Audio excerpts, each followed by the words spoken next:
O Livro dos Espíritos, Allan Kardec, capítulo 6, livro 2. Vida espírita, escolha das provas, da pergunta 266 até a pergunta 273. Pergunta 266. Não parece natural escolher as provas menos penosas? Quer dizer, as com menos dificuldade, não seria mais provável, né? Para o encarnado seria, para o espírito não. Quando está liberto da matéria, a ilusão cessa, né? E a sua maneira de pensar é diferente. Então ele avalia e verifica que o quanto é necessário passar por determinadas situações, né? Só lembrando aí, mundos de provas e expiações, do nosso planeta, que está passando a caminho da regeneração aí, né? Habitados por espíritos retardatários, daí se explica por que a dor, e é patrimônio comum a todos os homens. O homem encarnado, submetido à influência das ideias materiais, vê nas provas apenas o lado penoso, doloroso, de sofrimento. É por isso que lhe parece natural escolher as que, sobre este ponto de vista, esse aspecto, pode subsistir com os prazeres materiais. Mas na vida espiritual, no mundo dos espíritos, ele contrapõe os prazeres rudes e fugazes com a felicidade inalterável que entrevê, e então lhe importam alguns sofrimentos passageiros nesse momento, né? Para ele tanto faz, para o espírito tanto faz. O espírito pode, portanto, escolher a prova mais difícil e, por consequência, a existência mais penosa, com a expectativa de chegar mais rápido, né, a um estado melhor, a um grau melhor, como o doente escolhe muitas vezes o remédio mais desagradável para curar-se, mais rapidamente, mais cedo. Quem deseja ligar o seu nome à descoberta de um país desconhecido não escolhe um caminho coberto de flores, pois sabe os perigos que corre, mas sabe também a glória que espera se atingir o objetivo. A doutrina da liberdade de escolha de nossas existências e das provas que devemos sofrer deixa de parecer estranho se considerarmos que o espírito liberto, o espírito fora da matéria, apreciam as coisas de maneira diferente das nossas, têm uma visão muito mais ampla, pressentem um fim, e esse fim lhes parece de muito maior importância que os prazeres efêmeros, momentâneos desse mundo. Após cada existência, cada reencarnação, vem o progresso realizado e compreende que lhes falta ainda para evoluir, com o intento, então, de atingi-lo. Eis porque se submetem voluntariamente a todas as vicissitudes, as dificuldades da vida corporal, ao pedirem as que podem fazê-los chegar mais rapidamente, né, mais depressa.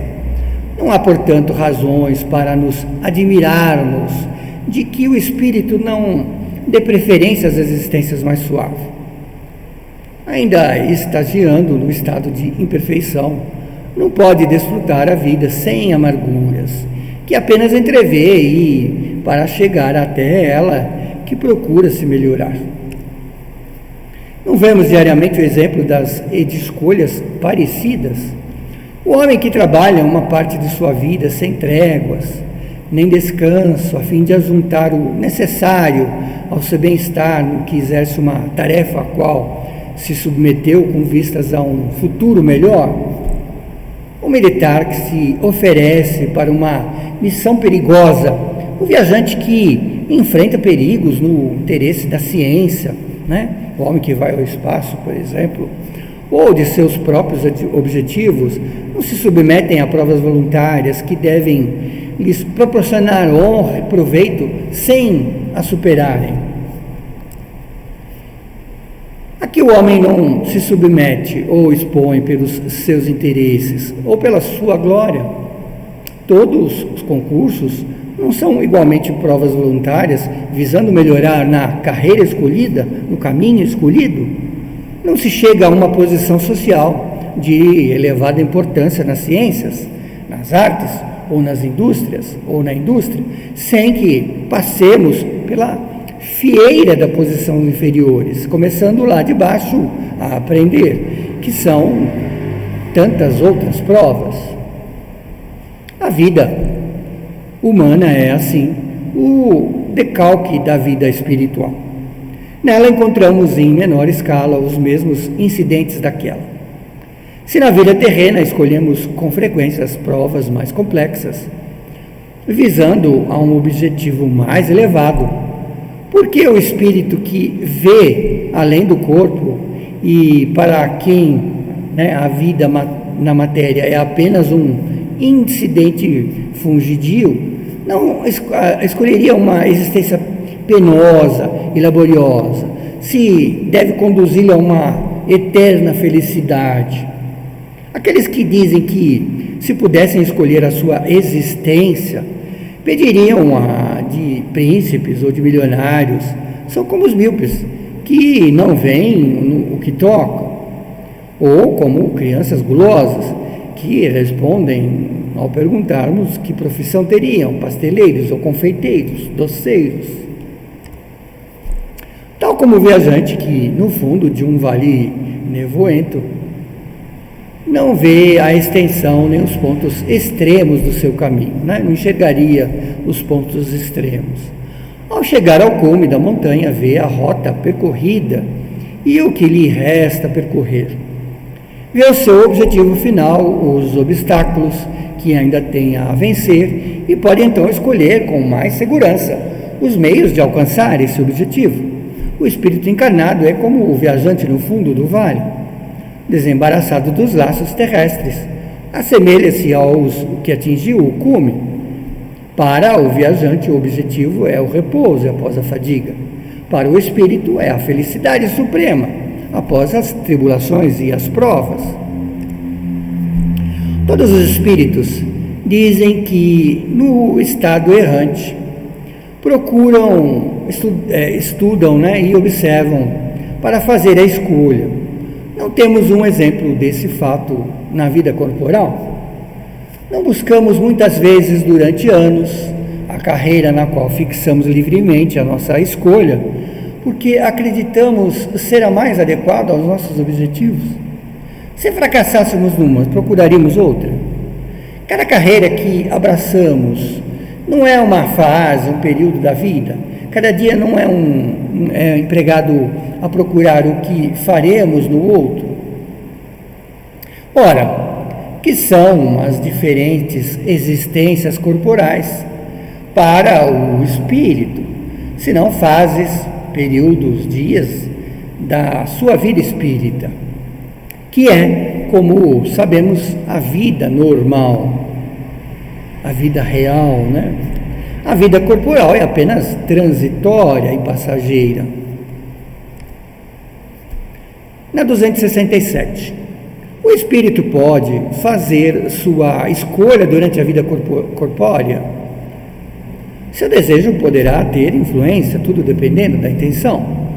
É preciso recordar, no entanto, que no estado de espírito a criatura vê as coisas diferentemente de quando estamos encarnados. Então, talvez o que ele tenha escolhido quando encarnado, quando em espírito somente sem a matéria, percebe que não seja uma boa escolha.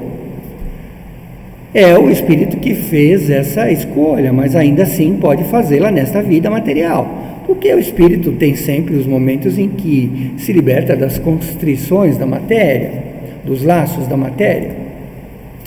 Pergunta 267A. Entre as pessoas que desejam grandezas e riquezas, encontramos muitas daquelas que não as querem, certamente como expiação, como provas. Sem dúvida, é a maneira, a matéria, que assim deseja, com a intenção apenas de desfrutá-las. O espírito as deseja para conhecer-lhes as vicissitudes. Pergunta 268. até que chegue ao estado de pureza perfeita. O espírito tem constantemente provas a sofrer? A resposta é sim, mas não como entendidas, pois provas são as atribulações materiais. Ora, o espírito, chegando a um certo grau, mesmo sem ser perfeito, não tem mais nada a sofrer. Não obstante, tem sempre deveres que o ajudam a se aperfeiçoar e que não lhes são penosas, a não ser os de ajuda, o aperfeiçoamento dos outros, né? Na pergunta 269, o espírito pode enganar-se quanto à eficácia da prova que escolheu? Pode escolher uma que esteja além das próprias forças e sucumbir. Pode também escolher uma em que nada lhe aproveite, com um gênero de vida ocioso, inútil. Entretanto, uma vez de volta ao mundo dos espíritos, percebe que nada ganhou com essas escolhas e pede para recuperar esse tempo perdido. Em Allan Kardec, Livro dos Espíritos, lá na 264, recapitulando, né? Escolhas das provas de acordo com a natureza das faltas, para espiar os erros e progredir mais depressa, né? Na 270, a que se devem atribuir as vocações de certas pessoas, e de preferência por seguir uma carreira ou em outra carreira, né? Parece-me que poderiam responder esta questão, nós mesmos, né? Não é a consequência de tudo o que dissemos acerca da escolha das provas e do progresso realizado numa existência anterior? Quer dizer, do que já vimos nas outras questões? Na 271, no estado errante, estudando as diversas condições nas quais poderá progredir, como pensa o espírito, poderá realizá-lo renascendo, por exemplo, entre canibais, um mundo onde só tem canibais, um mundo primitivo, por exemplo? A resposta é não. São os espíritos avançados que nasceram entre os canibais, mas espíritos de mesma natureza, o que lhes são inferiores. Sabemos que os nossos antropófagos não estão no último grau da escala e que há mundos onde o embrutecimento e a ferocidade absolutamente não encontram analogia sobre a Terra. Quer dizer, é muito, muito pior do que nós estamos imaginando, né? Esses espíritos são, portanto, inferiores aos mais inferiores do nosso mundo, e vir entre os nossos selvagens significa para eles um progresso, como seria um progresso para canibal conviver em uma comunidade civilizada, embora exercendo uma profissão que os obrigasse a derramar, né? Se derramar sangue, né? Se não objetivam uma vida mais elevada, é porque a sua inferioridade moral não lhes permite compreender um progresso mais completo. O espírito não pode avançar senão gradualmente, não pode transpor-se de um salto à distância que separa a barbárie da civilização, né? E é nisso que consiste uma das necessidades da reencarnação, e que se mostra verdadeiramente concorde à justiça de Deus. De outro modo, em que se transformariam esses milhares de seres que morrem diariamente no último estágio de degradação, e se não tivessem meios para se elevar, não tivessem a reencarnação, né? Deus os teria deserdado a favores concedidos aos demais? Pergunta 272.